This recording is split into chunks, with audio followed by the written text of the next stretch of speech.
Am I the asshole for ruining both my parents' marriage for disowning me? I'm the byproduct of my parents' extramarital affair.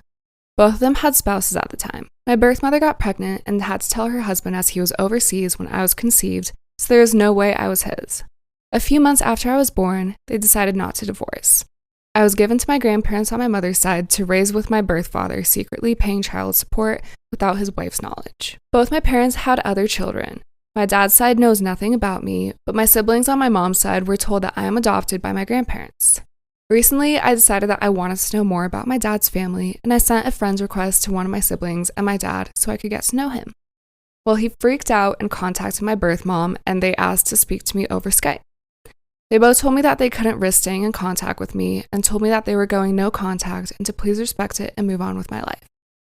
Well, I did pretty much the opposite. I contacted my dad's wife, shared screenshots of our conversations, and told her everything. She is now divorcing him, while on my mother's side, I told both my siblings, who then went on to tell my extended family, including her husband's side. So now they are separated and my siblings hate my mother. Currently, my siblings on both sides' lives have been upturned, and after the satisfaction has worn off, I feel like I unnecessarily hurt them through my parents. Am I the asshole for ruining my parents' marriage? Am I the asshole for calling out my kids' future stepmom for treating me like a surrogate? I, 29 female, dated a guy Joe, 30 male, for 3 months before he left me to go back to his ex Kim, 30 female. Right after we broke up, I found out I was pregnant, and now I'm at 24 weeks. I let him know, and he was ecstatic. Turns out his girlfriend had fertility issues and would likely never be able to get pregnant naturally. He has always wanted to be a father. Getting back together was out of the question for both of us, so he's still with his girlfriend. Joe was only allowed at the initial appointment because of COVID. We found out I was having twins. According to Joe, when he told Kim, she had a mental breakdown about her infertility and wanted to talk to me. I met them at their house, and Kim stated that she wanted to be involved in my pregnancy because she would eventually be the children's stepmother. She started telling me that I needed to do a home birth, that I needed to do formula feed so that they could have the babies half the week, that she wanted one boy and one girl, and that she wanted the kid to call her mama since they would be calling me mommy. I shut her down and said I would make the best choices for my children and my body and left. Kim continued to be overbearing and texted me every day about my eating habits, exercise habits, and bitching about how her job wouldn't let her take maternity leave. At the virtual genetics counseling appointment, she attended instead of Joe and took over the whole meeting trying to talk about her family history, which wasn't relevant. When it came time for my 20-week level 2 scan, they allowed me one guest and Joe suggested I take Kim instead of him, which I refused to do. Joe did end up coming and he found out the gender because I wanted to keep it a surprise for me so we could throw a gender reveal party. I put a pregnancy announcement on my social media, and then she put up an announcement saying that we were expecting twins, the non-traditional way, and how blessed she was. I was irritated, but I kept my mouth shut. Then she threw a gender reveal party and posted it on social media. I wasn't even invited. She also announced that she's having a baby shower. I commented on her post and told her to stop treating me like a surrogate, that the kids weren't hers, and that Joe didn't have any claim or custody of the kids until they are born. I then called Joe and reiterated all of this and stated that I would not be seeing either of them until we went to family court, and that my mother would be my birthing partner. He and Kim and some of her friends and family are saying I'm an asshole, and her mother even called and insisted that I give her one of my babies like this is the Parent Trap. So, am I the asshole? Am I the asshole for shouting at my ex in front of my daughters? I, 37 male, have 3 girls, 8, 10, and 12. Their mother walked out on us for another man when our youngest was around 4. My ex still stays in contact, though, and pays child support. A few weeks ago while doing laundry, I saw red spots on my oldest underwear. I asked her if she knew about it, and she cried and told me she tried to call her mom, but my ex didn't call back. She's been stuffing toilet paper in her underwear, hoping that would work. I explained to her that periods are nothing to be ashamed of, and found some great resources online for us to review together. I took her to the store to pick out brands of feminine products she wanted to use. After we were done, I decided I should do the same thing with my other 2. My 12-year-old volunteered to be part of preparing them, and we made a whole night of it. It was wonderful, and I learned a lot. The other day, my ex called back. I usually arrange a video chat and leave the room so that they can have some alone time, and when they're done chatting, I'll come back in to talk boring co-parenting stuff like school, bills, etc. This last time, my ex was furious with me for talking about periods with the girls. She shouted at me that I was sick and perverted. Why didn't I call her myself if I knew it was so urgent? I could have called one of their grandmas or aunts, but my mom has dementia, while her mom and sisters call me a loser because I teach kindergarten, so I'm not fond of them. My ex told me I was being immature and should have just toughed it out for the girls. This really pissed me off, so I shouted back that maybe if she wasn't such a deadbeat and answered her goddamn phone once in a while, she could have handled this.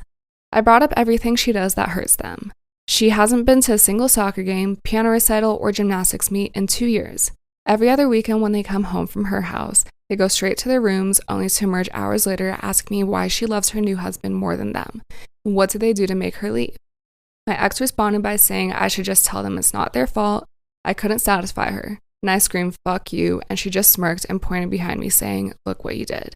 When I turned around, my 8-year-old and 10-year-old were standing in the doorway crying. It broke my heart. I never shout, so I know I scared them. My 12-year-old stormed in and started screaming at her mom. While I appreciate her sticking up for me, this is not a battle I want her fighting. My ex hung up before I could fully de-escalate the situation, and let's just say the girls have been given free reign of the ice cream and limitless hours of video games because I feel so bad. I even watched all the Twilight movies with them, so don't say I don't love them. But in this instance, am I the asshole for shouting? Am I the asshole for jumping out of a bathroom window to avoid my mom's attempt at forcing a reunion between me and my ex-fiancé? Some backstory. I've been dating my ex-fiancé Sarah for 4 years. We had been planning to get married in November 2020, but I found out at the start of this month that she cheated on me. She begged me to give her another chance, but I broke it off. The problem was that being cheated on is, in my mind, completely emasculating and humiliating. So I never told anyone that was the reason we broke up. For obvious reasons, Sarah also didn't tell people that we broke up because she cheated. So people have blamed me for the breakup, including my mom. They just see that I dumped her out of the blue.